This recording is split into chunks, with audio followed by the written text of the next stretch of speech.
Radio J. Sépharim, Michel Zerbib. Radio J.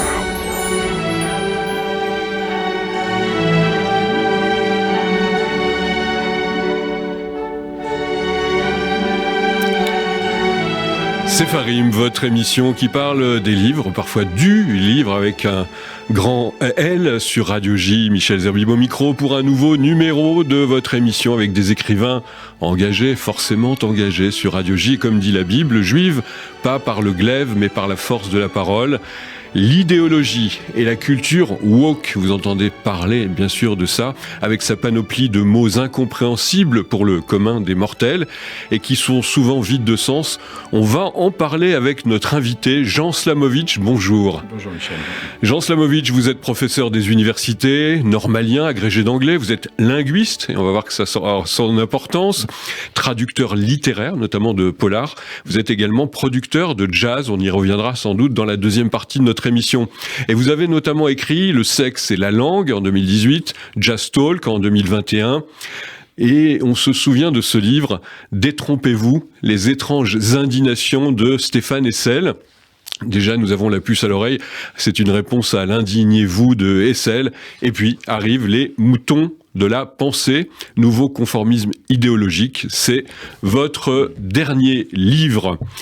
Alors, on peut peut-être faire un commentaire qui devient un peu un événement assez intéressant, mais qui en dit beaucoup aussi sur l'importance du langage, des phrases, de la communication.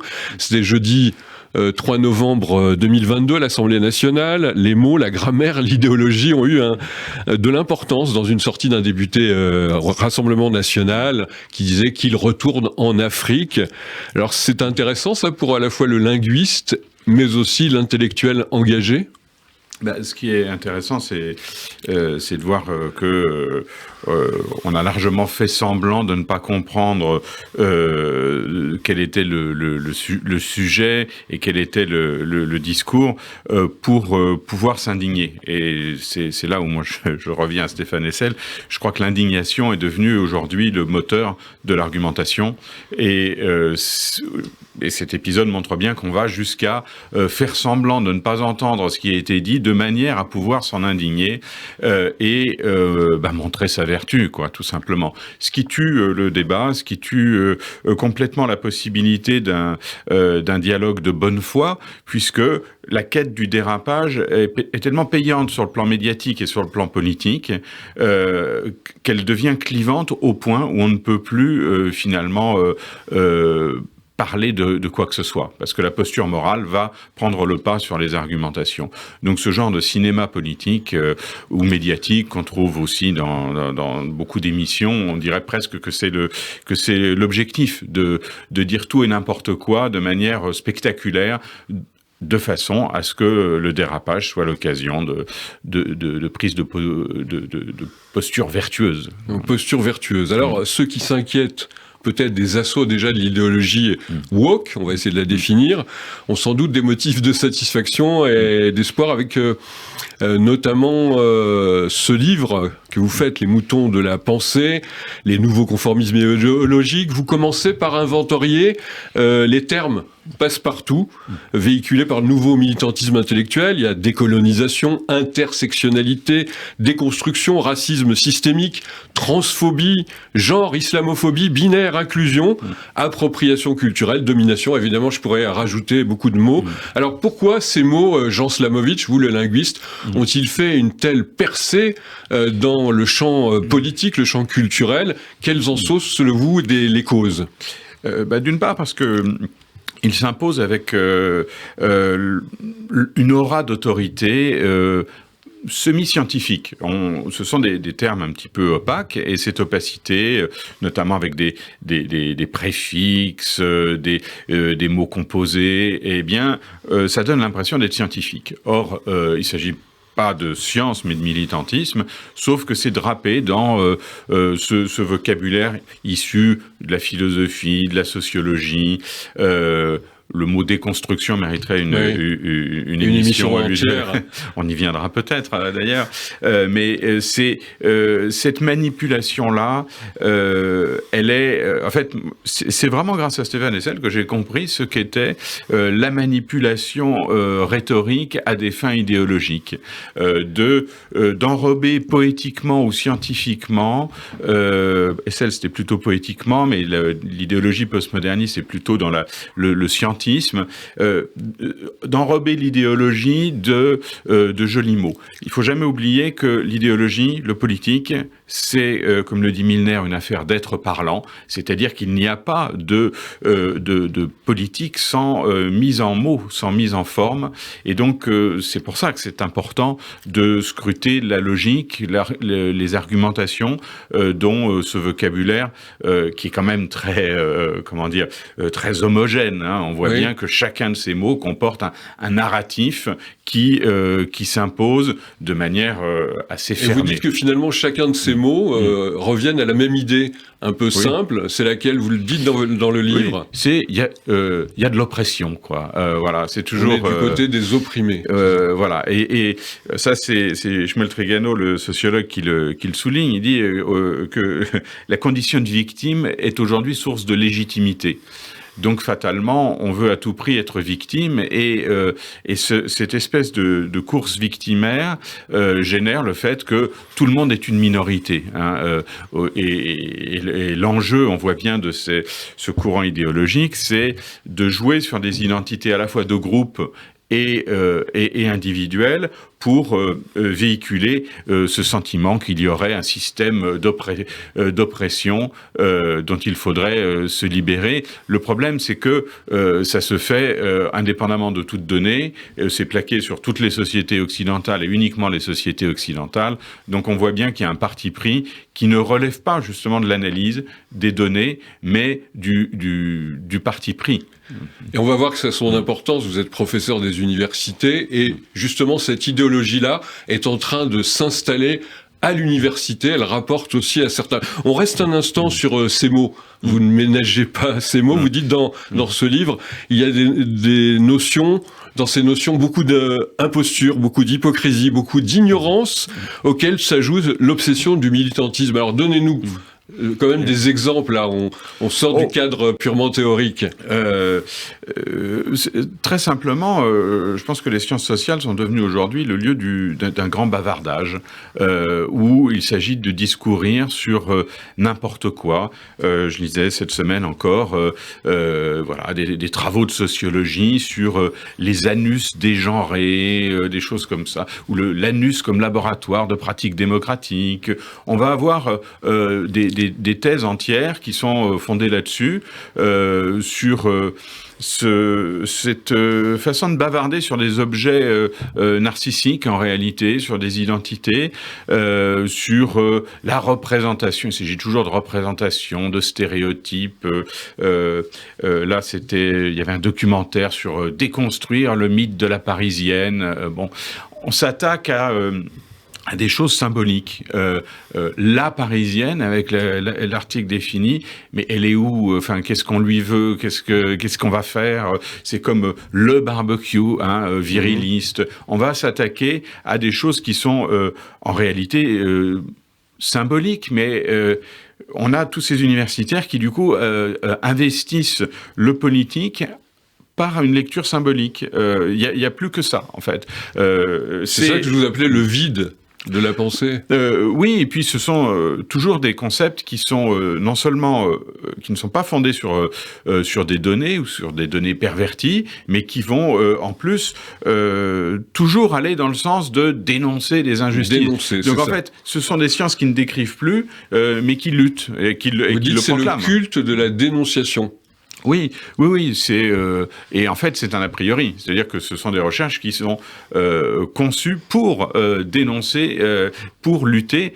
Donc ce préjugé-là, il est à la source de la plupart de ces recherches. Dans les moutons de la pensée, dans le sexe et la langue, je prends le temps d'analyser des études qui prétendent montrer que la langue française est sexiste, par exemple.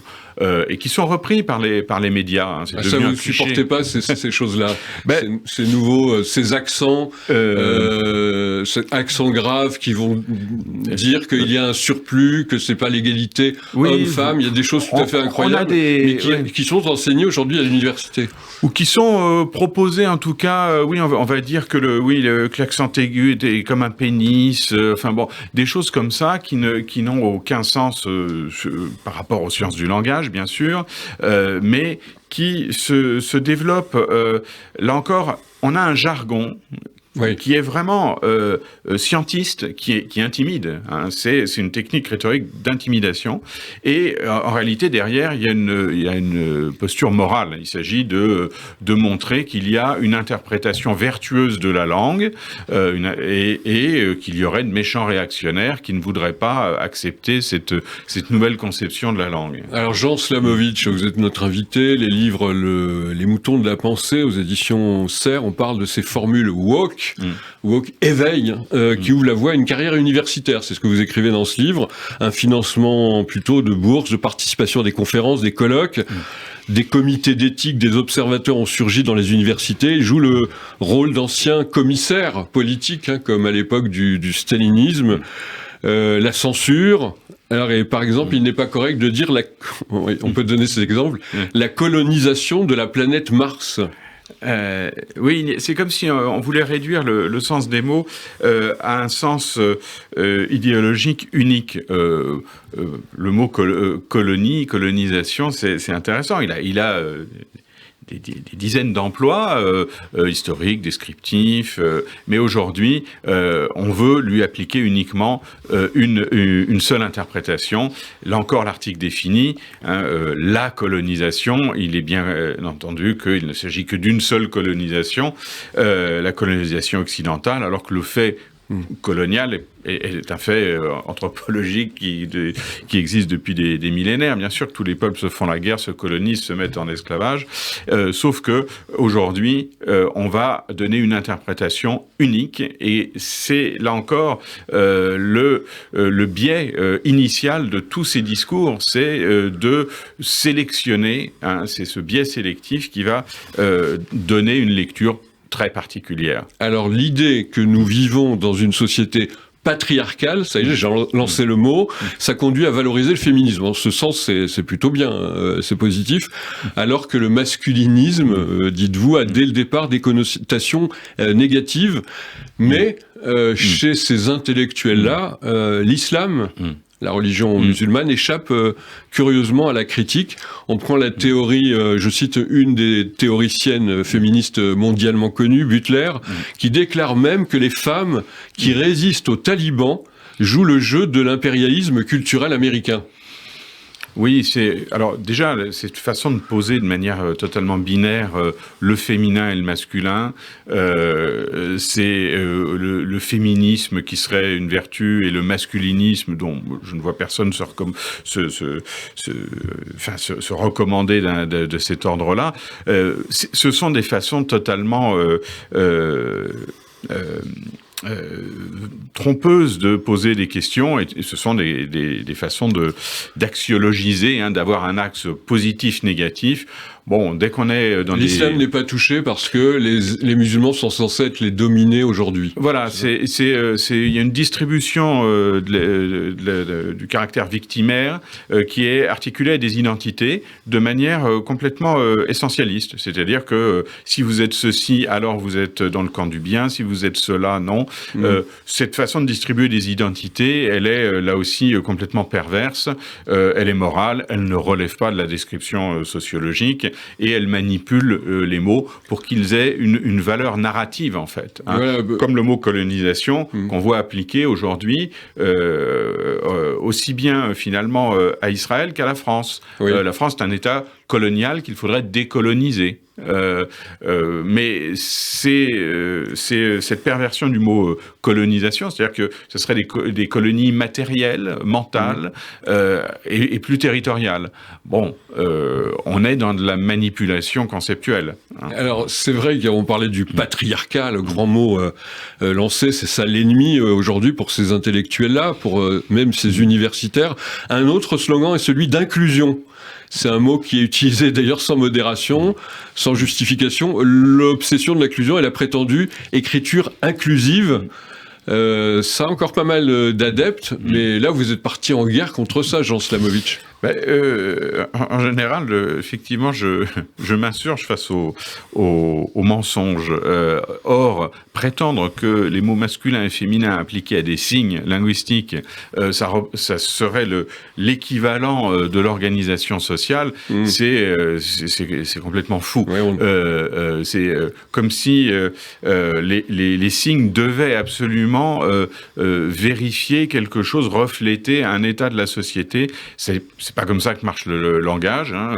On a tous l'expérience. L'exemple du singulier et du pluriel que je donne souvent, hein, quand on dit tout le monde est venu, tout le monde, ça fait du monde, c'est pourtant au singulier. Oui. Personne n'a dit que les êtres devaient être reflétés par des formes. C'est pas parce qu'il y a du pluriel matériel que ça devrait être du pluriel dans les signes. Pareil pour le masculin et féminin. Pour les métiers, par exemple. Pour les métiers, pour quantité de choses. Et puis les mots ont quantité de sens.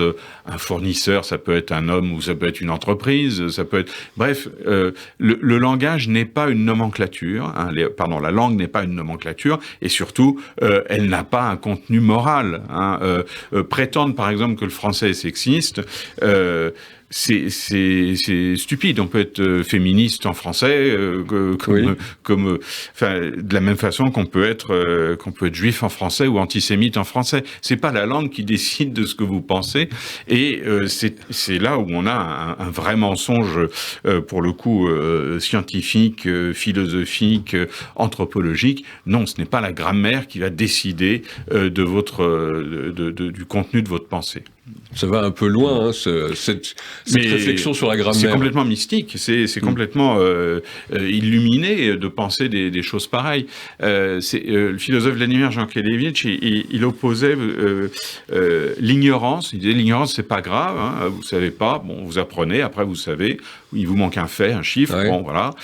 Vous avez l'inconnaissance, parce qu'il y a de l'inconnaissable. Hein, voilà, la liberté, l'amour, Dieu, bon, c'est de l'ordre de l'inconnaissable. Et puis, il y a la méconnaissance. La méconnaissance, c'est quand on croit savoir et qu'on est à côté de la plaque. Et ça, aujourd'hui, je pense que nous sommes dans l'ère de la méconnaissance, où tout le monde a un savoir sociologique, un savoir linguistique, à partir, en fait, de ses propres obsessions. Et on ne vérifie ça que, évidemment, par un biais de confirmation qui consiste à aller chercher les informations qui nous intéressent sans jamais comprendre la logique, par exemple, d'une langue. Ouais, alors on reste sur ces exemples, ces obsessions chez certains, malheureusement beaucoup de jeunes, et vous en parlez, celle de devenir transsexuel. Et dans ce livre, vous dites, c'est l'expression d'un narcissisme identitaire poussé au paroxysme. Pour quelle raison ?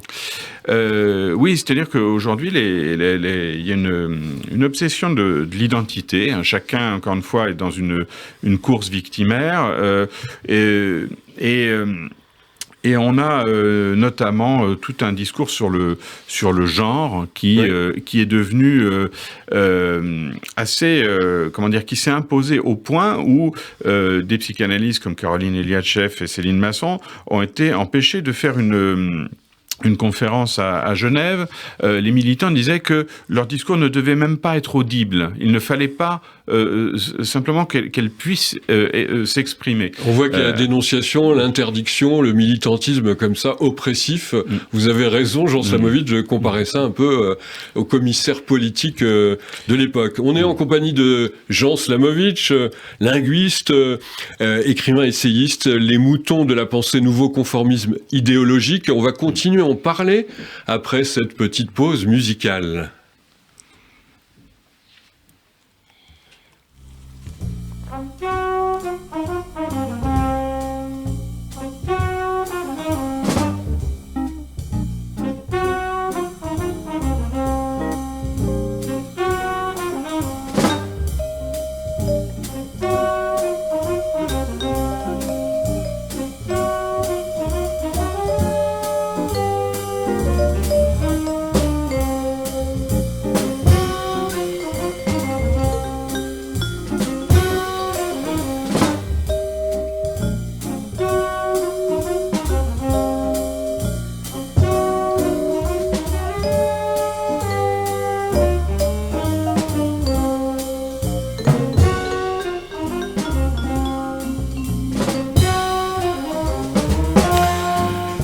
Vous êtes bien sur Sepharim, sur Radio J. Vous nous écoutez bien sûr aujourd'hui en compagnie de Jean Slamovitch, Les Moutons de la Pensée, nouveau conformisme idéologique. C'est aux éditions Serre. On parle bien sûr de tout cela, de ce combat souvent qui est la pensée dans les universités.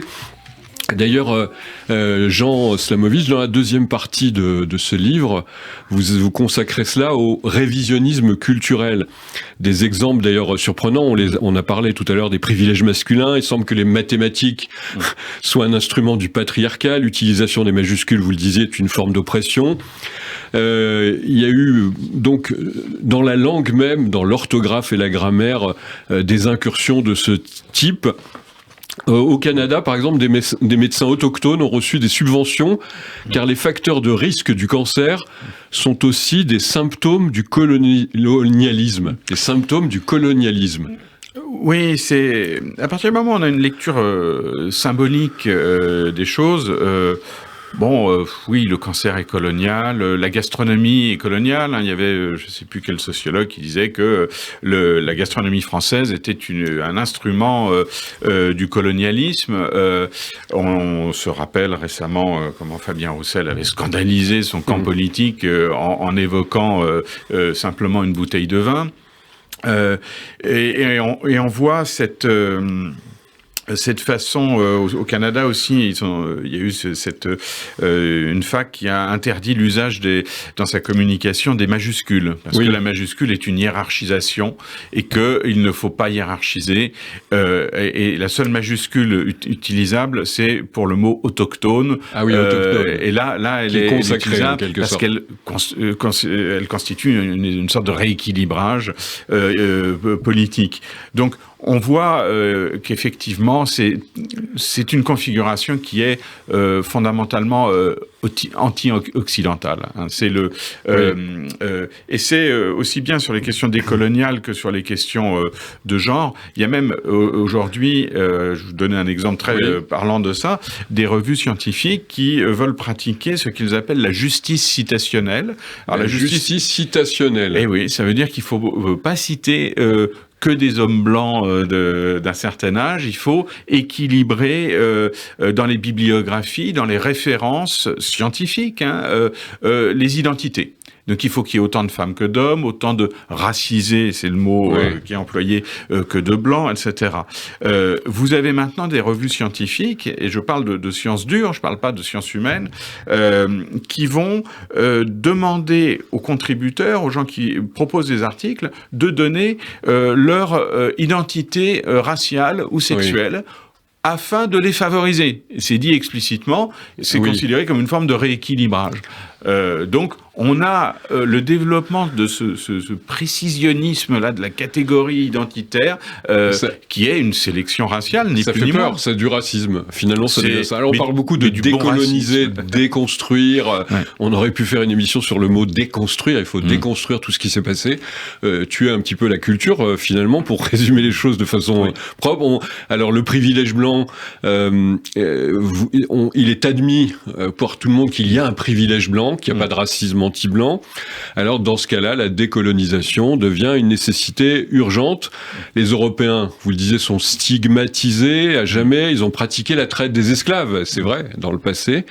Alors que les Arabes et les Turcs qui ont pratiqué aussi cette traite négrière sont exempts de tels reproches. Il y a un passage dans votre livre qui est intéressant. Vous donnez aussi l'exemple d'une appropriation. On parle beaucoup d'appropriation culturelle. Et vous parlez tout simplement du texte biblique, de la Torah, que s'est approprié l'islam, la religion musulmane. Oui, ça c'est une analyse qu'on doit notamment à Daniel Sibony qui montre bien comment finalement le texte coranique s'inspire évidemment de ses devanciers, mais pour en exclure ses devanciers. C'est ce qu'il appelle le complexe du second premier. On veut pas recevoir, on veut être à l'origine de. Bon, le Coran, enfin la plupart de ces turiféraires disent qu'il finalement il y a tout dans le Coran, il n'y avait pas besoin de lire la Bible hébraïque. Oui, et que c'est la religion première. Mais cette la notion d'appropriation culturelle telle qu'elle est utilisée aujourd'hui, elle est uniquement politique. C'est pas un vrai concept d'ailleurs. Ça ne s'applique pas. C'est pas un concept qu'on pourrait utiliser, par exemple, pour comprendre les phénomènes historiques. C'est uniquement accusatoire. Oui. Et évidemment, ça porte sur des choses immatérielles qui ne relèvent pas de la propriété. Donc, on voit comment c'est un concept qui déjà est en soi complètement frauduleux. Alors, votre livre, hein, c'est un peu un manuel, un viatique de résistance à ce nouveau, je vais aller un peu loin, terrorisme intellectuel, idéologique, ou cette nouvelle religion aussi, woke, hein, on parlait de la religion. Alors, résister et défendre notre socle, dites-vous, Jean Slamovitch, universaliste, laïque, égalitariste. Est-ce que c'est un modèle qui doit s'imposer à tous et partout ? En tout cas, c'est le modèle dans lequel nous vivons et qui permet justement le pluralisme. Or, il y a une dimension véritablement sectaire aujourd'hui dans les mouvements postmodernistes, puisqu'ils considèrent que la culture occidentale en soi est de nature raciste et coloniale et patriarcale. Donc, ça justifie, ça légitime le fait de vouloir la supprimer. Au point où on va vouloir décoloniser les mathématiques, tout est décolonisable, décoloniser les arts, le droit. Donc cette lecture-là, on voit à quel point elle est perverse parce qu'elle institue en fait un antagonisme. Il y a un conflit fondamental. Il s'agirait de s'opposer finalement à l'histoire occidentale et à considérer, parce qu'à partir du moment où on considère que passer devant une statue de Colbert, c'est une microagression, comme le disait je ne sais plus qui, on va tout lire de cette manière-là. Et tout doit être détruit, finalement. Les moutons de la pensée. On arrive au titre, finalement, presque à la fin de notre émission, mais j'aurais une question à vous poser juste à la fin, intéressante sur l'identité, bien sûr, qui est aussi nécessaire. Hein. Les moutons de la pensée, donc, comme on dit en quelques mots, sur un pied, comme dit la Mishnah, qu'est-ce qu'être juif ? On dirait que c'est pas être un mouton, mais plutôt un âne. Israël, le peuple juif, le monde juif est comparé à un âne. Mais vous, justement, Jean Slamovitch, on en vient à une question un peu plus personnelle, du professeur, du linguiste, de l'amoureux du jazz. Sur Radio J, c'est intéressant d'entendre quelle serait votre définition. Qu'est-ce qu'être juif ? Moi, j'y réponds en évoquant un des récits hassidiques de Martin Buber, qui est bien connu. Hein. C'est une légende hassidique qui veut qu'un rabbin, pour sauver sa communauté, soit allé dans la forêt, allumer un feu, réciter une prière particulière, et il a réussi à sauver sa communauté des pogroms, de la famine, de tout. Et puis 2-3 générations après, le même phénomène se reproduit, mais là, le lointain disciple n'est plus trop sûr de l'endroit dans la forêt, il n'est pas bien sûr que la prière soit la bonne, mais bon, il le fait et ça marche. Et puis 2-3 générations après, on a le rabbin qui dit je connais plus la prière, je suis même pas sûr d'être dans la bonne forêt, je sais pas comment on allume le feu, mais je peux encore raconter l'histoire. Et je pense que raconter des histoires pour survivre, transmettre, c'est fondamentalement quelque chose qui, dans la culture juive, est une dynamique d'émancipation, de libération, aussi de la transmission. Je pense que c'est un des fondements du judaïsme.